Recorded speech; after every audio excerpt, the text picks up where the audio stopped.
Marami ang nangihinayang sa dream project ng baguhang producer na willing namang gumastos ng malaki dahil alam niyang malaki ang talent fees ng mga bibida sa pelikula niya.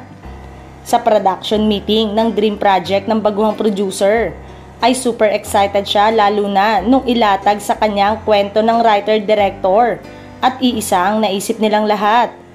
Ang aktor at ang aktres na makailang beses nang nagtambal sa mga proyekto.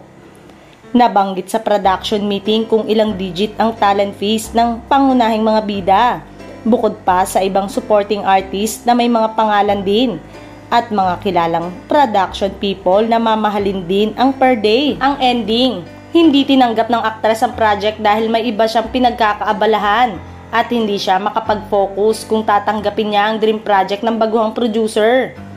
Ang aktor naman ay okay na tanggapin niya pero nung nalamang hindi ito tinanggap ng aktres ay tumanggi na rin siya dahil katwiran niya, kaya niya ito tatanggapin ay dahil gusto rin niyang muling makasama ang dating kapartner at na-miss niya rin niya Sobrang lungkot ng baguhang producer sa nangyari kaya sa kasalukuyan ay nagbe-brainstorming sila ulit ng production team kung sino ang pwedeng ipalit at babagay sa storya ng pelikula na posibleng kumita sana kung natuloy ang aktor at ang aktres dahil marami silang supporters.